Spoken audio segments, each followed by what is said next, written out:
Buterevu mbanirizaako buli omu gy'osinzidde okubeera nga togoberera Fahad Priyugi gwe mukutu kw'oli video abeera nga te okumamu omuliro likinga kyeyalengerako awala wasa comment section ejja kubeera open tekigenda kubeera nga te osulawo endowooza yo ku byogenda okubeera nga te olaba mu katambi kano. Ensonga ze tuliko nsonga za mugagga amanyikiddwa nga Karim Hirji era nga munnange oluvannyuma lw'omuvubuka amanyikiddwa nga Karim tikitoka comedian okuva nabeera nga te ayasa ebyama nti omugagga oyo yasobola okubeera nga te abakuza naye mu nkuza yaabwe abayita mu bintu bingi nnyo era nga yavuddeyo nategeeza nti basisita be bayita mu bintu bingi mwasobola okubeera nga te ensonga ezo muziwulya kakati no ebigambo bibadde bingi nnyo nga tetuna kubeera nga tetufuna sayidi y'omugagga anjagala kubeera nga tekutegeeza nti omugagga finally tusobodde okubeera nga tetufuna sayidi ye omugagga Karim Hirji era nga naye sayidi ye byewuunyisa tulakalira nze ogwayigwa kubeera nga tekuterawo emboozi gwali eyo nobeera nga temunage osunsulamu ddala ki ekitufu ekigenda mu maaso bw'otunula mu sayidi y'omugagga ate oyinza okulaba nga ye mutuufu ate bw'otunula ku sayidi ya Karim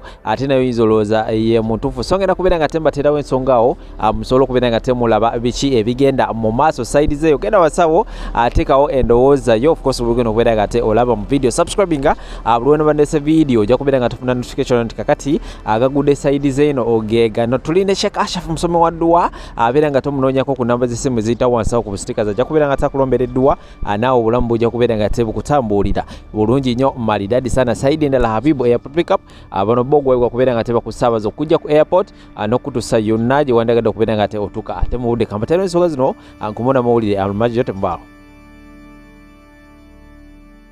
Kakati story yono mwana mwena mwagiwulidde byayogedde ku mugagga Karim Hirji nga bw'omanyi nti nno omugezigezi tajja busera nagezezaako nnyo okubanga nnoonya sayidi y'omugagga Karim yennyini wabula nalemeddwa okumufuna wabula mu bigambo by'omwami ono agamba nti muganda bwe ayitibwa Obama akwatagana ne Karim Hirji okubanga batulugunya family so kye nakoze nze ne nnoonya Obama yennyini ye gwayogerako nenfuna sayidi of the story.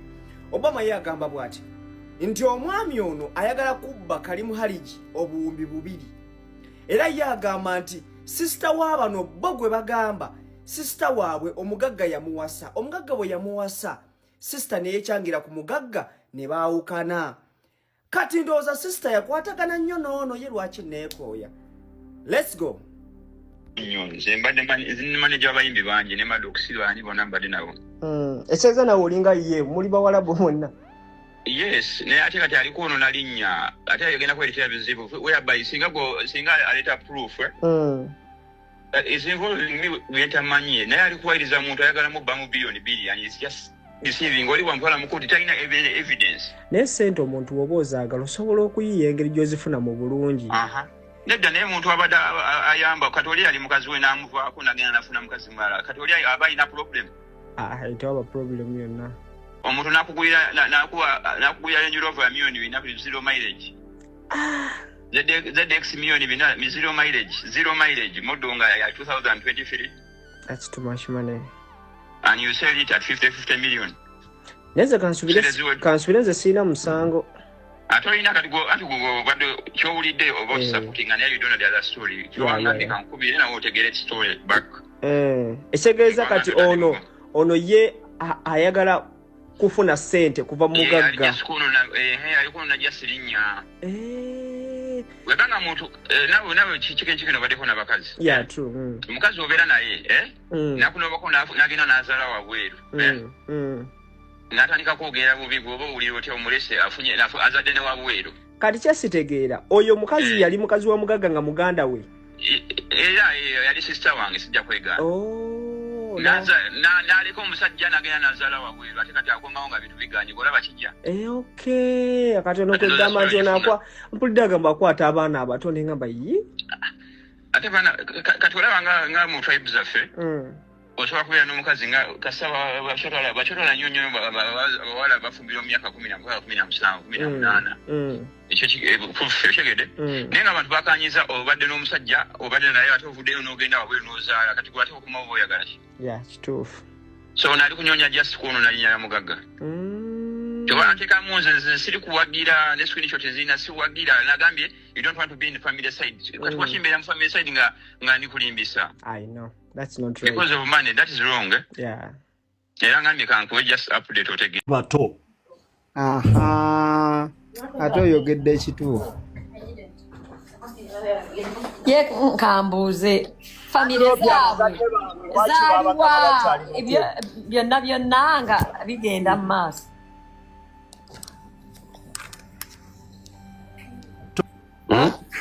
Famire zaabwe zaaliwa ebyo byonna nga bigenda mu maaso. Babawaayo ne babawoowa n'okubawoowa. Kakati Aminale ebifaananyi ebyo gyebiri nga tetulina bifa ebyo byali mu myaka gya 2000 eyo. Birimu albamu. Bibeeramu albamu senga, bibeeramu albamu. 20 years ago. Smartphone tezaaliwo.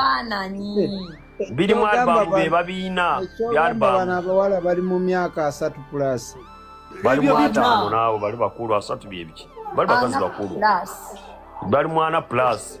In the year 2000 eyo mbaga bazikola mu ebujiri. Town namba negende nerya pirao.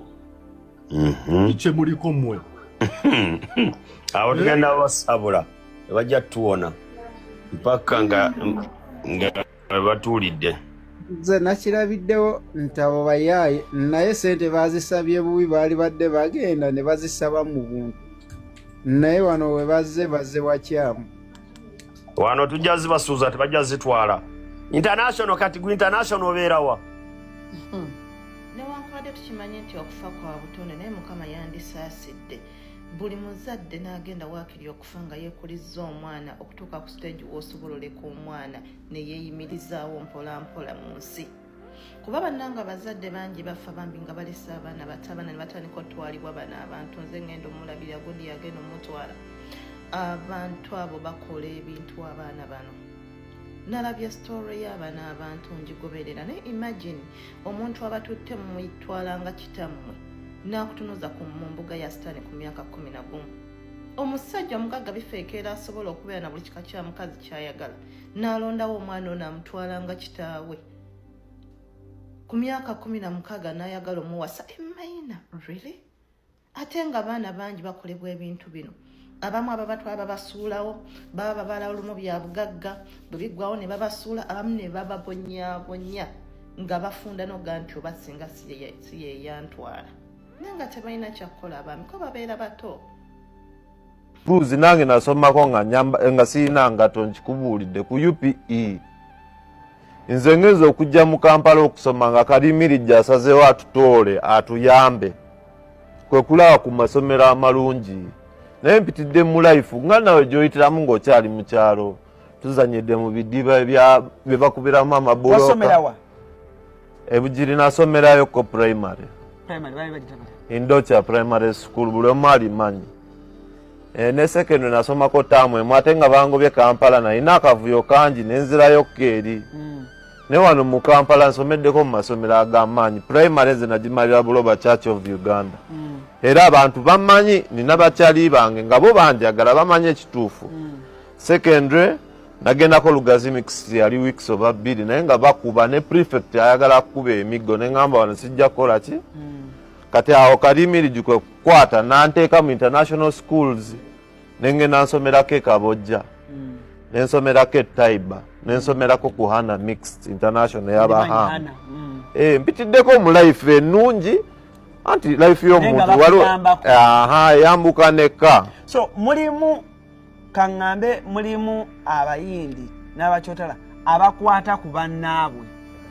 Mwekiri. So kitegeeza nti mmwe abakyotala ebiseera ebisinga bwe mutakwatibwako bayindi oba bakyotala bannammwe progress tewali. Naye nebaza nnyo abantu abasoga batwagadde ne wano mu Buganda.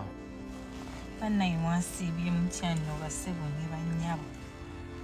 Waliwo omwami amuyita Uncle Ram akola bu video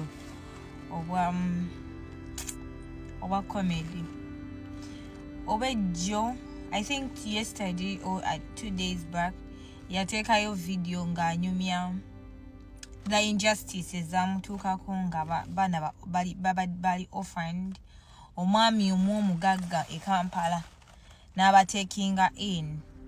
Oyabatekinga in nga ye caretaker n'atandika okukabasanya abaganda baabawala. era omwami oyo yatugambye nti amanyi abantu bangi nnyo abakabasanyiziddwa oyo omwami.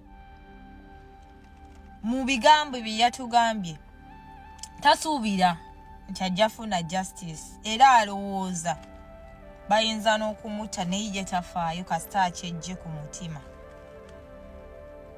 I listened to his story. I felt really bad. Kubanga tuli mu nsi omuntu avaayo n'agamba nti bannayuganda ewaffe tuvaayo ne tugamba nti omwavu tasinga musango. Tuli mu state e Kampala nti ebintu ebiri abnormal byafuuka normal. Sexual harassment ewaffe kintu kyafuuka kitekererwa, abamu baakifuula n'kivumo nti w'ovaayo ne weeyogerako nti nze nakabasanyizibwa kyekifuuka ekivumo aneno ku social media akaala amatendo. Uncle Ram wasn't looking for justice because he knows very well that he will never get the justice mu Uganda gye tuli. Yabadde azze okweyabya okubeera nti abantu abali abused banyigirizibwa ne basuffocatingibwa mu ggwanga lyaffe. Era tukimanyi nti w'ogenda ng'olina omusango ogulimu omuntu alina ssente sina kintu tosobola funa bwenkanya. Justice delayed is justice denied. Ye Uncle Ram yere yatandise nga tugamba yanoonya platform kyovola ya building anakoleyo comedy afuna obwogerero n'enzira nayo nendowooza ate abo abantu abatalina bwogerero e Kampala atalina platform oba atalina basobola muwuliriza bo babikola batya. It's very sad that ensi yaffe erimu ba policy makers, erimu government etufugidde emyaka ana titewali baana baneno gye baddukira. We have a generation of abused kids.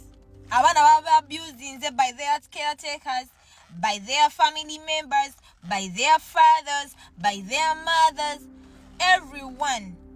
Eggwanga erikuze oba eggwanga eriri mu kkula lisooka protecting abaana abo bali vulnerable. The vulnerable community yeye y'abaana abato kubanga omwana omuto beera yeetaaga okubeera nga takingibwa care of. Naye n'abaana ne bakula with that abuse. Sinakini ne bafuuka ba abusers abasinga because they are broken. Bannalabye olwaleero ku live nkedde ku makya n'ensanga abantu abakulu. Manyi ffe bannayuganda twagala nnyo ebyonoonese. Ne babuuza evidence eriwa. Lwaki temwayogererawo? I think people speak from a point of, I don't know, of not being informed. Abantu boogerera kubanga balina limited knowledge. The sense of awareness is limited. That omuntu asobola okujja n'agamba tuwe evidence. The motive of Uncle Ram coming out and speaking about what they went through, yabadde motive ki funa sente kubanga yandibadde akikozesa blackmailing ono omusajja naye yavuddeyo ng'amanyira bannayuganda ng'engeri gye tuli abayala era wajja kuvaayo aba protecting ono omusajja oba bamudefendinga. Kale ffe ng'abantu mu kooti y'abantu, of course we use emotions. Naye tuwagala okulaba government waliwo agenda okujja agambe buli kintu tekiri political. We are dealing with people who never went to school. Abantu batasoma political education. Abatamanyi nti obuvunaanyizibwa bwa government okuteekawo just system. Buli system webeera volongoto ng'eri mu state of kwagamaya. Nga people they don't have anywhere to go to report these injustices. The corruption in the justice system in Uganda is too much. Nti abaana basalawo okusirika. Ekisooka community teri welcoming. Ffe waffe twakula nga omubeera mutambula muva ku ssomero omusajja wa boda nakuba kabina. It was normal. But it's not. That is sexual harassment. Abantu abamu batya okuvaayo okwogera kubanga akimanyi omukazi gw'alina mu nnyumba yamuwasa nga alina emyaka 16 because it's normal. But it's not. Uncle Ram nze njagala okwebaza because you've become an advocate of the victims of sexual harassment in Uganda. Twaina neno omwana Nisha stepfather we yamukabasanya naye twala ba stakeholders ba policy makers nga bavaayo okudde mabega w'omusajja agambibwa okubeera nti yakabasanya omwana atanneetuuka yeyo Uganda yaffe. Era bwe tugenda okulopa gye tudduka okulopera tukimanyi mbu tewali kisobokerwa kukolebwa kubanga munekyo sobola kulwana n'abanene mu gavumenti. Kyova olaba oluusi abamu ku ffe tusirika n'otunuulira omuntu ng'agamba we are protecting our gains. Which gains are you protecting? Are you protecting the children abusers? Are you protecting the corrupt system in Uganda? You're protecting. What have we gained from the 40 years of the injustices in Uganda? Tuchimanyi toso agenda mu koti n'owangula musango. Olaba mu koti y'abantu bigaana. Kubanga ffe wanene ku social media twagala abantu beeyuza. Senga mbeera nina gwe ngenda okujja nenonjuze muvumevume tukuba engalo.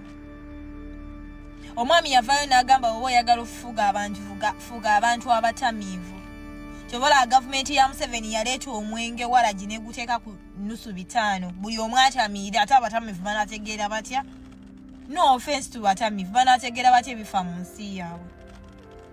Nakera najjawo political education. Tulina omulembe gw'abaana ababayabaya, abaana batali informed, abalina limited thinking.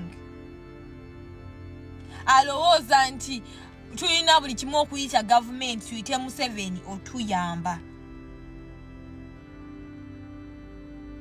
When the local councils don't work, when we don't have anywhere to put our grievance, the system is volongoto. Si buli muntu agenda afuna eddoboozi nga Uncle Ramley yafuna kubanga yeye building the platform ye n'asalawo gikozesa ayogereko kubanga biruma. A lot of us cannot relate because we cannot even say that we understand because we've not been through that. Naye kino eno kyekizibu, it's a virus erume eggwanga lyaffe obutali bwenkanya. Bana bangi nnyo abali eyo essaawa zenna bayita mbineene ebintu, but us as we Ugandans, we are not open-minded to it. We actually protect these people. We defend them in broad daylight. We defend the government. Museveni si yagenda n'akozesa Baganda ba Ram. Naye ali accountable lwaki? Kubanga system tetegeerekeka. Mwe stakeholders abali e Uganda muveeyo mwogere. Obusiraamu bugamba ekintu watosobola bw'olaba ekikyamu kyogereko. Watosobola kwogera kisongeko. The problem to why we have these injustices because you people are hypocrites. Temwagala byogerako mwafuna mu government ya Museveni muganyo givumirira. Muveeyo mwogere. Oluusi tubeera tutadde mundu wansi n'ogamba ebyobufuzi kambiveeko naye n'owulira ebintu but the injustices that we open up our pages to people coming and speaking, and after speaking that's all they can get. Where is the fairness here? Twagala amakooti ganeno gabeere open. Oba omuntu awaayiriza oba nga tawaayiriza nga tulina abajudges abatali corrupt abagenda okubeera open-minded to listen to both sides tusalewo. Amateeka gagamba omuntu ali abeera innocent until proven guilty. Naye ffe tuyingira mu kooti ng'alina ssente ali innocent tabeerangako guilty. Mumpeeyo omusango gwe baali wali oli eyali akutte omwana ne bamutwala ne bamukola ki ne bamugunjula teguliiyo. Aba amannya kasa omuntu ow'erinnya akutuusaako obuzibu tolina bwogerero. It's very sad. Kibi nnyo. bitiisa binene ebintu nga tebituuka ku baganda baffe. Abalungi abatuwuliriza era abatulaba olunaku olwaleero tukyaddeko ewa Sheikh Ashraf Dembe. Sebo nsanyusa okubalaba. Amannya agange nze Sheikh Ashraf Dembe akola ku bizibu by'enjawulo. Omuntu singa aba alina ebirwadde musomereddwa tumuwa amazzi ga lukuya nga bw'obadde ogalaba tugenda abantu ku kyoto ne twokya emizimu emibi egibabaamu n'okulomba edduwa. Abantu singa abeera ng'ali wano atuuse sobola okumulombera edduwa ne waba atatuuse nga mpadde amannya ge ng'ali wala. Neetaase ennamba yange yeeno eri 07 01 76 37 11. Nammwe bannyinaffe abali ebweru oyagala okuba nti oyagala okulombera ku dduwa ng'olina ebizibu viza zibuze amaka gakolongotana sente zikola zimpita mu ngalo ojja kumpeereza ekifaananyi kyo n'amannya go ebyo byokka bijja kummala nja kukulombera edduwa ojja kutereera. Olunaku olusembayo mu mwezi mba n'edduwa ey'awamu ffenna n'abalwadde bange abakadde n'abapya. Salaamu alaikum warahmatullahi wabarakatuh.